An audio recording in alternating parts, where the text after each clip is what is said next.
사도신경으로 신앙 고백하시겠습니다. 전능하사 천지를 만드신 하나님 아버지를 내가 믿사오며 그 외아들 우리 주 예수 그리스도를 믿사오니 이는 성령으로 잉태하사 동정녀 마리아에게 나시고 본디오 빌라도에게 고난을 받으사 십자가에 못 박혀 죽으시고 장사한 지 사흘 만에 죽은 자 가운데서 다시 살아나시며 하늘에 오르사 전능하신 하나님 우편에 앉아 계시다가 저리로서 산자와 죽은 자를 심판하러 오시리라. 성령을 믿사오며 거룩한 공회와 성도가 서로 교통하는 것과 죄를 사하여 주시는 것과 몸이 다시 사는 것과 영원히 사는 것을 믿사옵나이다. 아멘. 오늘 함께 보실 말씀 신명기 31장 1절부터 8절까지 말씀입니다. 구약성경 311면에 있습니다. 구약성경 311페이지 신명기 31장 1절부터 8절까지 말씀입니다. 신명기 31장 1절부터 8절까지 말씀입니다. 또 모세가 가서 온 이스라엘에게 이 말씀을 전하여 그들에게 이르되 이제 내 나이 120세라 내가 더 이상 출입하지 못하겠고 야훼께서도 내게 이르시기를 너는 이 요단을 건너지 못하리라 하셨느니라. 야훼께서 이미 말씀하신 것과 같이 네 하나님 야훼께서 너보다 먼저 건너가사 이 민족들을 네 앞에서 멸하시고 네가 그 땅을 차지하게 할 것이며 여호수아는 네 앞에서 건너갈지라. 또한 야훼께서 이미 멸하신 아모리 왕 시혼과 옥과 및 그 땅에 행하신 것과 같이 그들에게도 행하실 것이라. 또한 야훼께서 그들을 너희 앞에 넘기시리니 너희는 내가 너희에게 명한 모든 명령대로 그들에게 행할 것이라. 너희는 강하고 담대하라. 두려워하지 말라. 그들 앞에서 떨지 말라. 이는 내 하나님 야훼 그가 너와 함께 가시며 결코 너를 떠나지 아니하시며 버리지 아니하실 것임이라 하고 모세가 여호수아를 불러 온 이스라엘의 목전에서 그에게 이르되 너는 강하고 담대하라. 너는 이 백성을 거느리고 야훼께서 그들의 조상에게 주리라고 맹세하신 땅에 들어가서 그들에게 그 땅을 차지하게 하라. 그리하면 야훼 그가 네 앞에서 가시며 너와 함께 하사 너를 떠나지 아니하시며 버리지 아니하시리니 너는 두려워하지 말라. 놀라지 말라. 아멘. 모세가 세 번째 설교를 30장에서 마쳤습니다. 모든 설교를 마친 모세는 이제 오늘 본문 31장부터 자신이 함께하지 못하는 가나안 정복에 대해서 이스라엘 백성들을 준비시킵니다.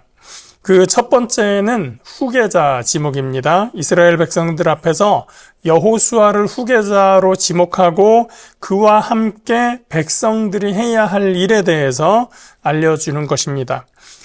여호수아에게 지도자의 자리를 승계하는 것은 여기서 처음 나온 낯선 얘기가 아닙니다. 이미 신명기 1장과 3장에서 그것을 잠시 얘기했었습니다. 그러나 이제 본격적으로 이야기할 때가 된 것이죠. 2절입니다. 그들에게 이르되 이제 내 나이 120세라 내가 더 이상 출입하지 못하겠고 야훼께서도 내게 이르시기를 너는 이 요단을 건너지 못하리라 하셨느니라. 2절에서 후계자를 세워야 하는 두 가지 이유를 제시합니다. 첫 번째는 나이 때문입니다. 그리고 또 한 가지는 하나님께서 너는 가나안에 그 땅에 들어가지 못할 것이다 라고 말씀하셨기 때문입니다. 우선 나이에 대해서 나이가 120세다 라고 하는 것은 상징적인 의미가 있습니다. 와, 120살까지 살았네, 나이가 많네 라는 것도 중요하다고 볼 수 있지만 더 중요한 것은 완성이자 완료라는 의미를 가지고 있습니다. 창세기 6장 3절을 보면 하나님께서 노아에게 말씀하실 때 그들의 날은 120년이 되리라 라고 말씀하신 적이 있습니다.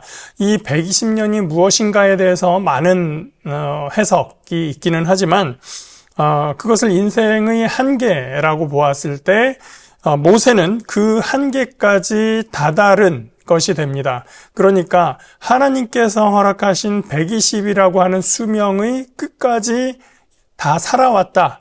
인생을 이제 완료했다라는 의미가 되고, 그 나이까지 살면서 모세에게 하나님께서 주셨던 사역, 사명을 이제 완수했다, 완료했다라는 의미가 함께 추가가 되는 것입니다. 그렇다면 이제 그 이상 120까지 살아와서 그 맡겨주신 일을 다 했는데 그 이상도 더 넘어서 해야 할 일은 모세에게 남지 않은 것이 되는 거죠.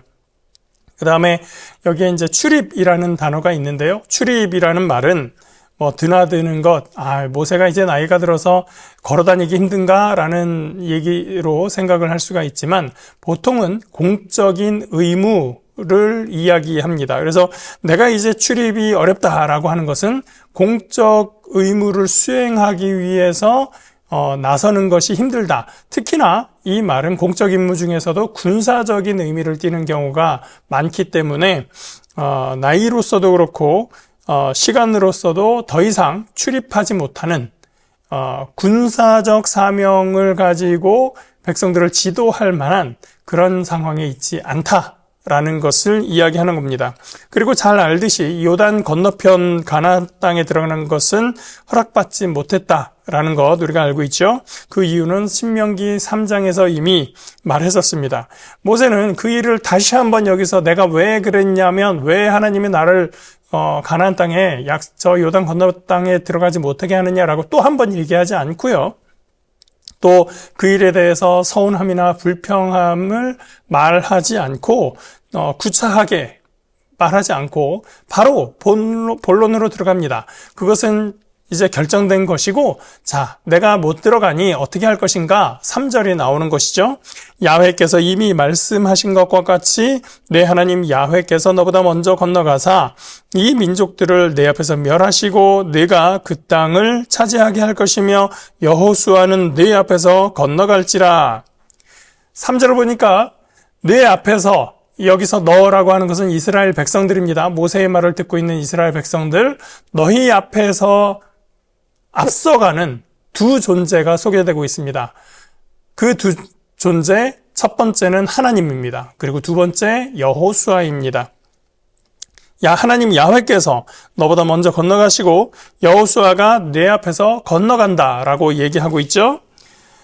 이스라엘의 백성의 맨 앞에 여호수아가 있습니다. 이스라엘 백성보다 먼저 하나님께서 가시고 그 바로 뒤에 하나님과 함께 여호수아가 가고 있는 것입니다. 그 뒤를 이스라엘 백성들이 따라가게 되는 것입니다. 앞서가신 하나님, 그리고 여호수아, 그의 뒤를 이스라엘 백성들이 따라가는 광경이 그려지고 있는 것이죠. 즉, 이 모든 과정을, 그러니까 저곳에 먼저 가는 그 땅을 정복하러 가는 그 모든 과정을 하나님께서 주도하시고, 그 주도하는 하나님께서 바로 뒤에, 즉 모세의 후계자로서 여호수아를 데리고 가시는 그러한 것을 여기서 묘사하고 있는 것입니다. 모세가 이 말을 하는 것은 이스라엘 백성들을 안심시키기 위해서입니다. 앞서 30장까지 모세는 백성들에게 하나님의 명령에 대해서 가르치면서 그 말씀을 제대로 지키면 복이 있겠지만 지키지 않으면 저주가 있을 것이다 라는 말을 계속해서 강조해 왔습니다. 그 중에서도 저주의 내용이 축복의 내용보다 훨씬 더 많다, 서너 배 이상 되기도 한다라는 것을 우리가 보았었죠. 그렇게 강력한 설교, 꼭 지켜야 돼라고 하는 그러한 설교는 이스라엘 백성들에게 굉장한 마음의 부담감을 느끼게 했을 것입니다. 물론 축복이 있을 것이다 라는 말을 했지만, 그래서 그들이 이걸 잘 지키면 우리가 축복받을 거야 라는 생각을 할 수도 있지만, 저주의 말, 그걸 지키지 않으면 안 된다라고 하는 그런 강박, 이런 것들이 그 백성들의 마음을 굉장히 불편하고 혹은 두렵게, 걱정스럽게 만들기도 했을 것입니다. 다소 위축될 수 있는 그런 백성들에게 너무 두려워하지 말아라, 너무 겁내지 말아라, 백성들에게 자신감을 불어넣을 필요가 있었던 것입니다. 그때에 하나님께서 함께 하신다, 아니 오히려 하나님께서 너희보다 앞장서 가신다 라고 하는 그 말씀을 통해서 이스라엘 백성들에게 용기를 북돋아 주고 있는 것입니다. 그런데 그 용기를 북돋아주는 그 과정에서 모세가 쓰는 방법은 무엇인가? 이미 너희가 경험했던 그 하나님을 기억하라 라고 하는 것입니다. 4절 말씀입니다.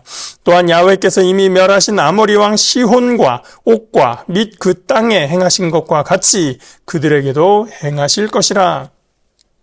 자, 가나안 땅에 들어가서 우리가 어떻게 잘 정착할 수 있을까? 어떻게 저 가나안의 그 많은 백성들을 물리치고 우리가 이길 수 있을까라는 것을 걱정할 때에 모세는 이미 하나님께서 지난날 하신 일을 기억하라고 하고 있는 것입니다. 아모리 왕 시온과 옥과 그 땅에 행하신 일들, 그것은 먼 옛날의 이야기가 아닙니다. 바로 얼마 전에 있었던 일이고 그 땅을 승리하면서 그곳에 이미 2개의 반 지파가 거기에 정착을 했습니다.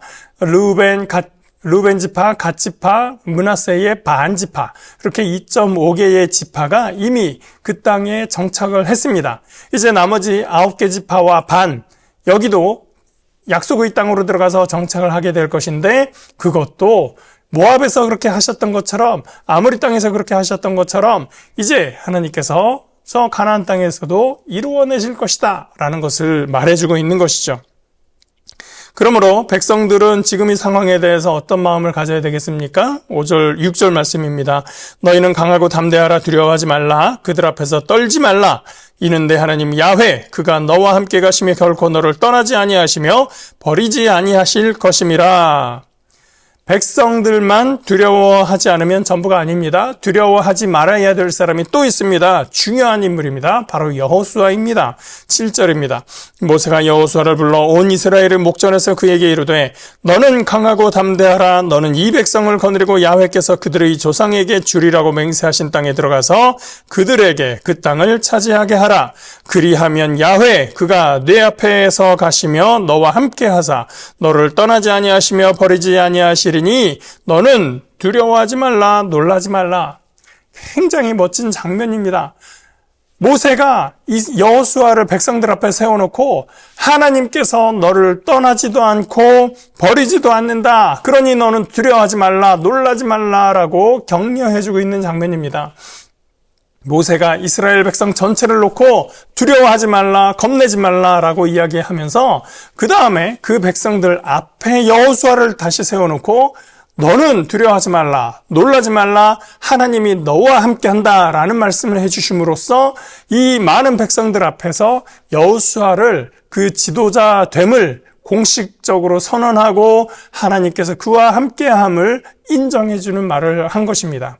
백성들은 이제 모세가 없기 때문에 저 여호수아가 잘 할 수 있을까? 우리가 저 여호수아를 따라간다고 하는 것 이게 불안한 것은 아닌가라고 걱정할 수 있지만 모세가 하나님의 이름을 빌어서 여호수아에게 축복하고 하나님께서 이제 자신과 함께 했던 것처럼 여호수아에게도 함께 하실 것이라는 것을 백성들 앞에서 선언하고 공표함으로써 여호수아가 그 백성을 당당하게 겁내지 않고 걱정하지 않고 이끌 수 있게 되는 것입니다. 후계자를 세울 때 이것은 굉장히 중요한 의미를 갖는 것이죠. 유명한 헐리우드 영화 중에 보니까요, 한 청년이 항공사 파일럿으로 위장하고 또 의사로 위장하고 하면서 위조수표를 마구 발행해가지고 살다가 잡히는 그런 이야기가 담긴 영화가 있었습니다. 이 주인공이 한참 이제 범행을 시작하는 시점에서 아버지에게 쓰는 편지글을 낭독합니다. 이런 내용입니다. 아버지, 정직한 사람은 무서울 게 없다고 하셨죠? 그래서 두려워하지 않으려고 최선을 다하고 있습니다. 그 말을 마치자마자 이 주인공의 사기 행각이 시작이 되는 겁니다. 사기 범죄가 시작되는 거죠. 이 영화를 보면서 두려워 말라라는 말은 누구나 원하는 말이구나 라는 것을 새삼 깨닫게 되었습니다. 저 사기를 치려고 하는 사람도 두려워 말아야지, 최선을 다해서 무서워하지 말아야지 라는 다짐을 하는구나 라는 것을 알게 됐습니다. 그 다음에 또 생각해 보니까 모든 범죄자들도 또 요즘에 그 조폭과 관련된 영화들이 우리나라에 너무 많은데 조폭들이 서로 전쟁을 하려고 그 앞서서도 서로 마음다짐을 뭐라고 할까요? 무서워하지 말아야지, 겁내지 말아야지, 너희들 두려워하지 마라, 이런 얘기를 하고 있다는 사실이 굉장히 비극적으로 들리는 겁니다. 두려워하지 말라, 놀라지 말라, 이 말을 아무나 갖다 써서는 안 되겠다라는 것이죠.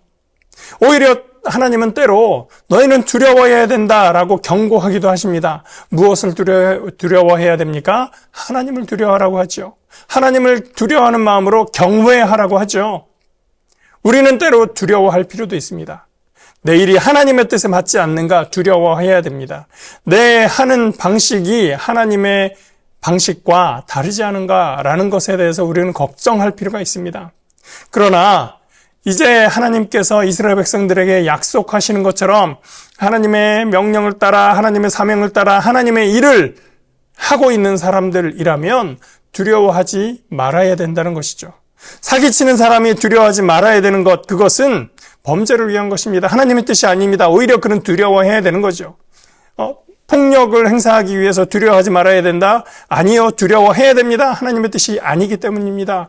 우리가 하나님의 뜻을 이루기 위해서, 하나님의 사명을 이루기 위해서 일하는 것이기 때문에 우리는 두려워하지 말아야 하는 것입니다.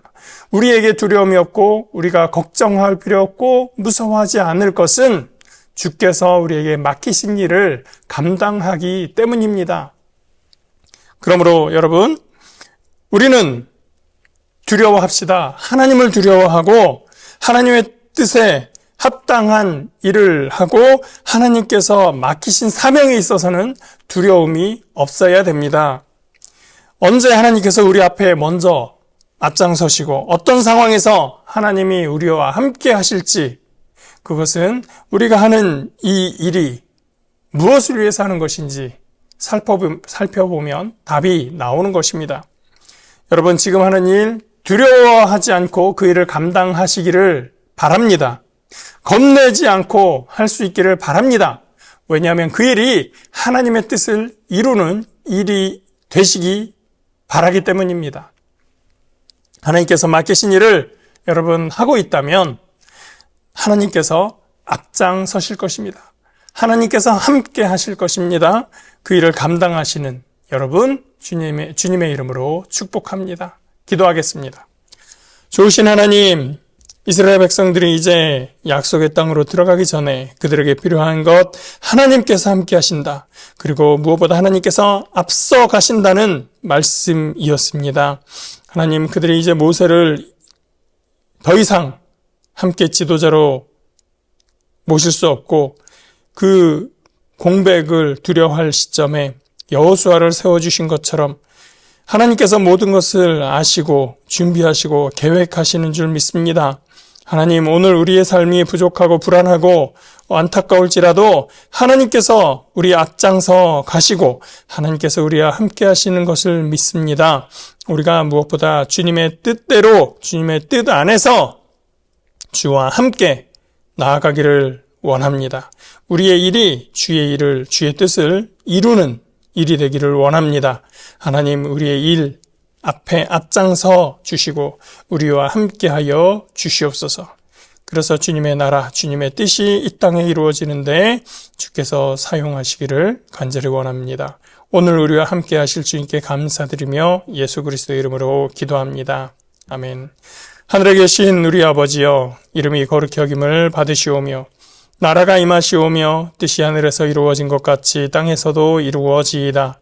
오늘 우리에게 일용할 양식을 주시옵고 우리가 우리에게 죄 지은 자를 사하여 준 것 같이 우리 죄를 사하여 주시옵고 우리를 시험에 들게 하지 마시옵고 다만 악에서 구하시옵소서. 나라와 권세와 영광이 아버지께 영원히 있사옵나이다. 아멘.